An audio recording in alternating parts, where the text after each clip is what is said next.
is Caneel, and I'm going to teach you how to hit a softball. A lot of people are like, wow, why do I need to learn, how to hit a softball? But honestly, like, a lot of older people don't really have anything to do, and like football and basketball are like really contact sports, and softball really isn't a contact sport. So it's, you just hit a ball and that's it. It's not really that hard. So the most important things that I want you to keep in mind are your hands, your feet, and your arms. These are the three most basic things and the three easiest things that you need to know on how to hit a softball. The first one is lining up your door-knocking knuckles, which is basically just the knuckles that you use to knock on a door.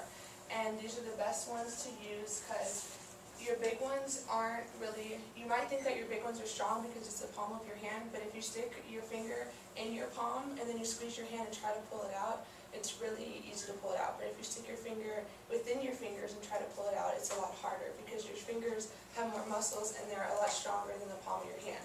So what you're going to do is you're going to line up your door-knocking knuckles. You're going to start at the end of the bat, skinny part of the bat, because then you have more room for error because this gives you more room to hit the bat because it's a thicker and the harder part of the bat.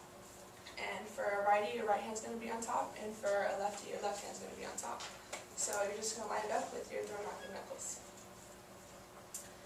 And then the next part of hitting is if, let's say the pitcher is facing that way, your feet are going to be parallel to the plate, like so right here. And for a righty, your left foot is going to be at the foot of the plate, and then for a lefty, your right foot is going to be at the foot of the plate.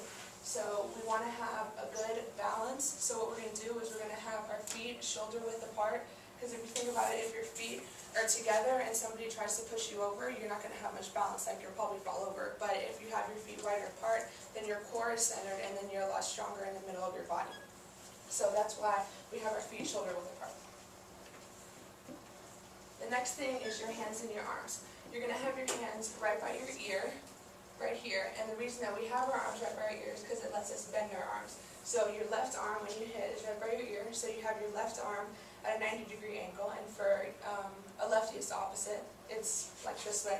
Your right hand's at a 90-degree angle, but we always do righty because most people are righty. So your left arm is at a 90-degree angle, and then your right arm is at about a 45-degree angle.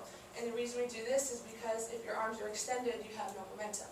But think about it like this. Like if you're going to punch somebody, if your arm's straight out, you're not going to have any momentum. Like they'll probably knock you out first. But if you start with power and you start back here and then you push, you have more momentum and force. So when you hit, if you're like this, you don't have any momentum. But if you start here, then you push to the ball and you drive your hands, which drive your body to the ball. So when we have all this set up and you have your door-knocking knuckles lined up and you have your feet shoulder width apart and parallel, and then you have your hands right by your ear to give you that force to come through, then as soon as you do that, you're going to bend your right knee. We call it bend or twist or pivot. It's either one. And so you bend or twist and pivot your right knee. For a lefty, it's the opposite. It's your left one. So as you bend your right knee, you also twist your body and your hips because you get more power at the bottom, at your lower half of the body.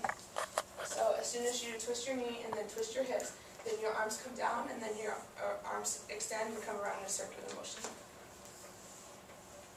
So just the three things that I really want you to remember are your hands, your feet, and your arms. Your hands with your door-knocking knuckles, your arms bent to give you that momentum is when you're going to punch somebody, and then your feet shoulder width apart so you have a balanced core. And then as soon as you do all that with your hands, your feet, and your body, then everything will come into play and your body will just basically go in a circular motion and you'll be able to hit a softball.